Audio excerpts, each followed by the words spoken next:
हमारी संस्कृति, हमारे संस्कार सदा रहें हमारे साथ। सब्सक्राइब करें तिलक। हरिओम। सात्विक जीवन के इस सफर में मैं शिवाली आपकी सारथी।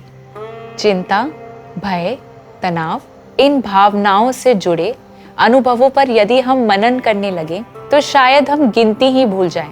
स्कूल की परीक्षाओं की चिंता, कार्यालय में उन्नति की चिंता, व्यवसाय में मुनाफे की चिंता, आज बैठे हुए आने वाले कल यानी उज्जवल भविष्य की चिंता। भय खाने में उस स्वाद अनुसार नमक की तरह महत्वपूर्ण भी है जो खाने के स्वाद को बढ़ाता है और संतुलित रखता है, यानी इस जीवन को अनुशासित, ध्यान केंद्रित एवं गतिशील रखता है।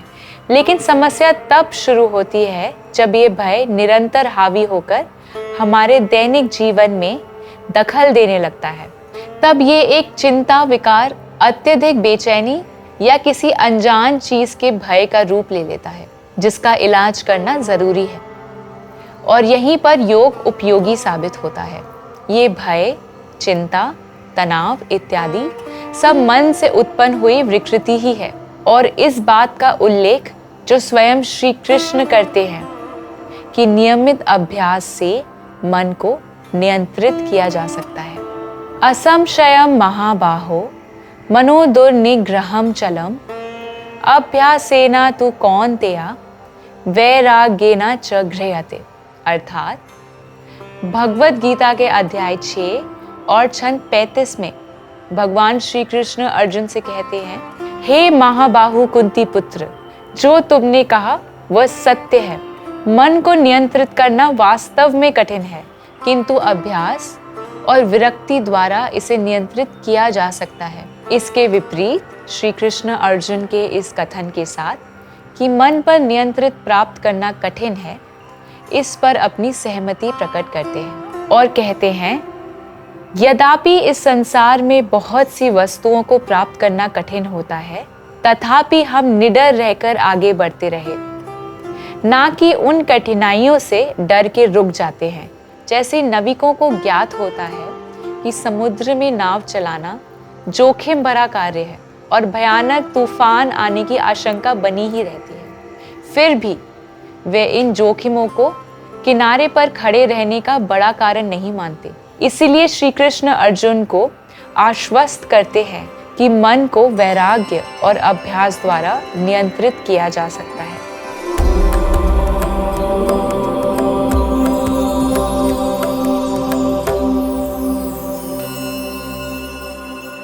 नियमित योग अभ्यास आपको शांत एवं निश्चिंत रहने में मदद करता है और साथ ही अविचलित हुए समस्याओं का सामना करने की शक्ति प्रदान करता है। तो चलिए देखते हैं कुछ ऐसे आसन जो हमारे मन व शरीर को स्वस्थ एवं प्रसन्नता प्रदान करें, क्योंकि कहते हैं ना, स्वस्थ शरीर में स्वस्थ मन का वास होता है। इस अभ्यास का सबसे पहला आसन है उष्ट्रासन। उष्ट्रासन में शरीर ऊंट की आकृति बनाता है। इस आसन को अंग्रेजी में कैमल पोज भी कहा जाता है।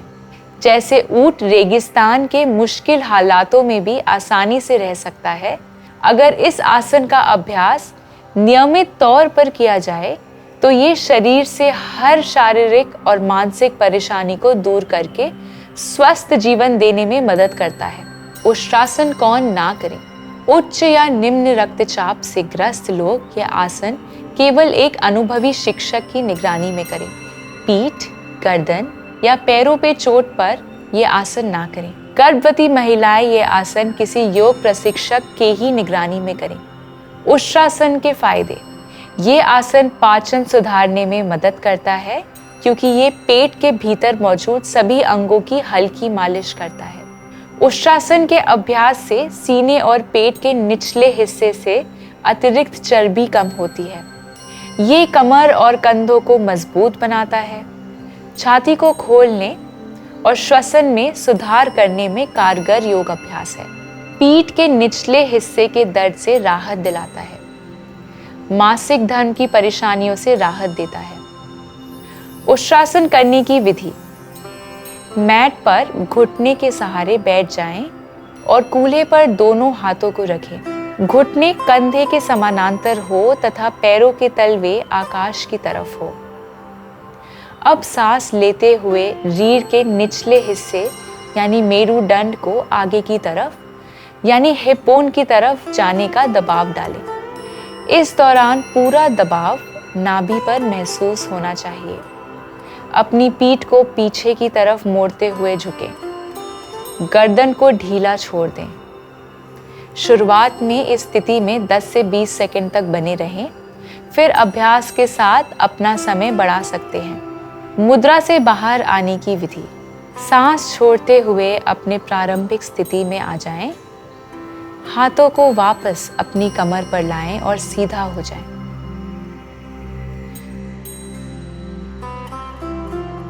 दूसरा आसन बालासन।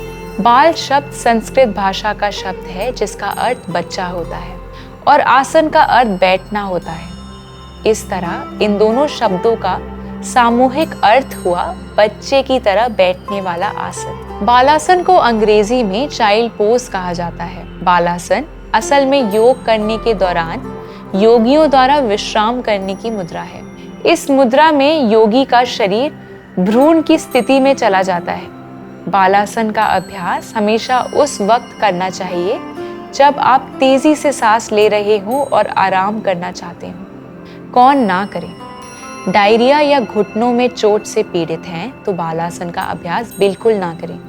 हाई ब्लड प्रेशर के मरीज बालासन को बिल्कुल भी ना करें। गर्भवती महिलाएं आसन का बिना किसी प्रशिक्षण के अभ्यास ना करें। बालासन के लाभ। बालासन करने से दिमाग शांत होता है तथा गुस्सा भी कम होता है। ये सीने, कमर और कंधों की टेंशन को दूर करने में मदद करता है। दिमाग का तनाव दूर करके शांति देता है। बालासन पेट के भीतर के अंगों को मसाज देता है जिससे हमारा पाचन तंत्र मजबूत होता है। बालासन से लोअर बैक और गर्दन के दर्द को दूर करने में मदद मिलती है। इस आसन से पूरे शरीर में रक्त संचार बढ़ता है। बालासन करने की विधि। अपनी चटाई पर घुटनों के बल बैठ जाएं। दोनों तखने और एड़ियों को आपस में छुआएं। धीरे धीरे अपने घुटनों को बाहर की तरफ जितना हो सके फैलाएं और गहरी सांस खींचते हुए आगे की तरफ झुकें। पेट को दोनों जांघों के बीच ले जाएं और सांस छोड़ दें। अब कूल्हे को सिकोड़ते हुए नाभि की तरफ खींचने की कोशिश करें। हाथों को सामने की तरफ लाएं और उन्हें अपने सामने रख लें। दोनों हाथ घुटनों की सीध में ही रहेंगे। शरीर का वजन अन्य किसी अंग पर देने की बजाय जांघ पर देकर शरीर को आराम की स्थिति में रखें। मुद्रा से बाहर आएं कैसे? सांस भरते हुए धीरे से प्रारंभिक स्थिति में आ जाएं।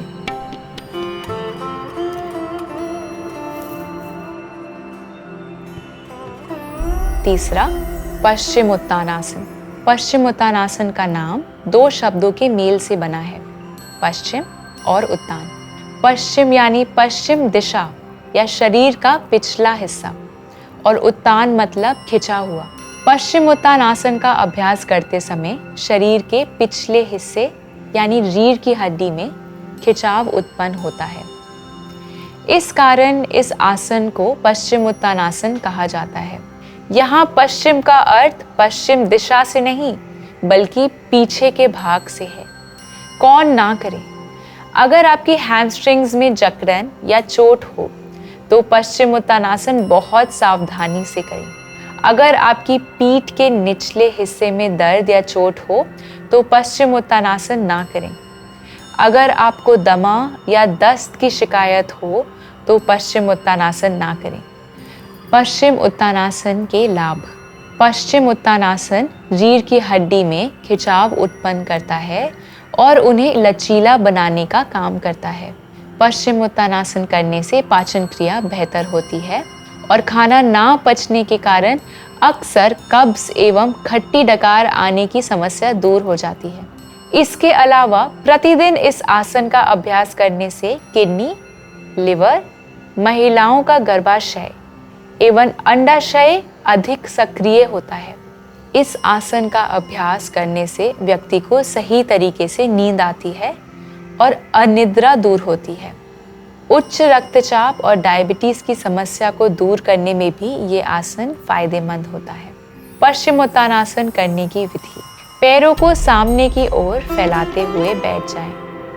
रीढ़ की हड्डी सीधी रखें, उंगलियां तनी हुई, पैरों के बीच में दूरी ना हो और जितना संभव हो पैरों को सीधा रखें। सांस भरते हुए दोनों हाथों को सर के ऊपर उठाएं और खींचें। सांस छोड़ते हुए कूल्हे के जोर से आगे झुकें।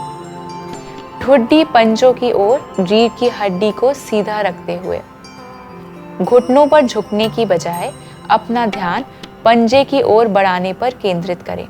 यदि आप अपने पंजों को पकड़कर खींच सकें तो आपको आगे झुकने में मदद मिलेगी।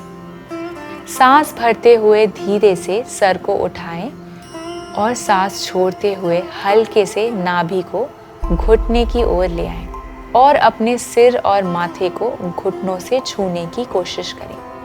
बाहों को झुकाएं और कोहनी से जमीन को छूने की कोशिश करें। श्वास को पूरी तरह छोड़ दें और इसी मुद्रा में कुछ देर तक बने रहें। मुद्रा से बाहर आने की विधि। सांस भरते हुए अपने हाथों की ताकत से वापस आते हुए आराम से बैठ जाएं और सांस छोड़ते हुए हाथों को नीचे ले आएं और सामान्य स्थिति में बैठ जाएं। चौथा आसन, सेतु बंद आसन। इस आसन में शरीर सेतु के समान आकार में हो जाता है, इसलिए इसे सेतुबंद आसन कहा जाता है। जैसे सेतु या पुल किसी दुर्गम स्थान या नदी के किनारों को आपस में जोड़ता है, ये आसन भी हमारे मन और शरीर के बीच तालमेल बैठाने में मदद करता है। कौन ना करे? यदि आपको कमर व गर्दन से संबंधित कुछ तकलीफ है तो ये आसन ना करें। सेतुबंद आसन के फायदे। पीठ की मांसपेशियों को मजबूत बनाता है, पाचन और उपापचय सुधारता है। सेतुबंद आसन में हमारा हृदय सर से ऊपर हो जाता है। इससे रक्त का प्रवाह हमारे सर की तरफ बढ़ जाता है। इससे हमें एकाग्रता, थकान, तनाव, अनिद्रा, सिर दर्द और हल्के डिप्रेशन से निपटने में मदद मिलती है। सेतुबंद आसन के नियमित अभ्यास से दिमाग को शांति मिलती है और रक्तचाप सामान्य रहता है। ये फेफड़ों की क्षमता को बढ़ाने के अलावा सीने में होने वाले नसों के ब्लॉकेजेस को रोकने में भी मदद करता है। अस्थमा के मरीजों को भी इस आसन का रोज अभ्यास करना चाहिए। ये आसन थायराइड ग्रंथि में उत्तेजना बढ़ाता है और उपापचय को नियमित करता है। सेतुबंद आसन उन लोगों के लिए भी बेस्ट है जो दिन भर कंप्यूटर या लैपटॉप के सामने बैठकर काम करते हैं। इस आसन को करने से घुटनों और कंधों में मसाज मिलने जैसा आराम मिलता है। सेतुबंद आसन करने की विधि। अपनी चटाई में पीठ के बल लेट जाएं, सांसों की गति सामान्य रखें। घुटनों और पैरों को एक सीध में रखते हुए दोनों पैरों को एक दूसरे से 10 से 12 इंच की दूरी पर रखते हुए फैला लें और हाथों को शरीर के सीध में रख लें। हथेलियां जमीन पर रहें। सांस लेते हुए धीरे से अपनी पीठ के निचले, मध्य और फिर सबसे ऊपरी हिस्सों को जमीन से उठाएं। धीरे से अपने कंधों को अंदर की ओर लें। बिना ठुड्डी को हिलाएं, अपनी छाती को अपनी ठुड्डी के साथ लगाएं और अपने कंधों, हाथों और पैरों को अपने वजन का सहारा दें। शरीर के निचले हिस्से को इस दौरान स्थिर रखें। दोनों जांघें इस दौरान एक साथ रहेंगी। चाहे तो इस दौरान आप अपने हाथों को जमीन पर दबाते हुए शरीर के ऊपरी हिस्से को उठा सकते हैं। अपनी कमर को अपने हाथों द्वारा सहारा भी दे सकते हैं। कुछ समय के लिए इस स्थिति में बने रहें। मुद्रा से बाहर कैसे आएं? सांस छोड़ते हुए वापस जमीन पर आएं। पैरों को सीधा करें और विश्राम करें। शवासन। शव एक संस्कृत शब्द है जिसका अर्थ है मृत शरीर। इस आसन को ये नाम इसीलिए मिला है क्योंकि इसमें एक मृत शरीर के समान आकार लिया जाता है। शवासन विश्राम करने के लिए है और अधिकांश पूरे योगासन क्रम के पश्चात किया जाता है। आम धारणा है कि शवासन बेहद सरल आसन है, जबकि हकीकत ये है कि शवासन योग विज्ञान के सबसे कठिन आसनों में से एक है। ये आसन देखने में बेहद सरल लगता है, लेकिन इसमें सिर्फ लेटना ही नहीं होता, बल्कि अपने मन की भावनाओं और शरीर की थकान दोनों पर एक साथ नियंत्रण पाना होता है। शवासन कौन ना करे? शवासन को करने का कोई भी अतिविरोध नहीं है। इस आसन को सभी कर सकते हैं। शवासन के लाभ। शवासन करने से व्यक्ति एक गहरी ध्यान की स्थिति में पहुंच जाता है, जो शरीर को तनाव से मुक्त करती है और कोशिकाओं को पूर्णतः ठीक करती है। शवासन ना सिर्फ शरीर को नयापन देता है, बल्कि ऊर्जा से भरपूर भी बनाता है। जब आपका शरीर शांत रहकर आराम कर रहा होता है, तो आपका रक्तचाप भी गिरता है। ये स्थिति दिल को आराम देने में मदद करती है। इसके नतीजे में एकाग्रता या बेचैनी को कंट्रोल किया जा सकता है। शवासन करने की विधि। योग मैट पर पीठ के बल लेट जाएं। ये सुनिश्चित करें कि आसन करने के दौरान कोई भी आपको उपद्रव ना करे। आप बिना किसी समस्या के आराम से लेटे हों और अपनी आंखें बंद कर लें। दोनों टांगों को ध्यान से अलग अलग कर लें। इस बात का ध्यान रखें कि आप पूरी तरीके से आराम में हों और आपके पैरों के दोनों अंगूठे बाजू की तरफ झुके हुए हों।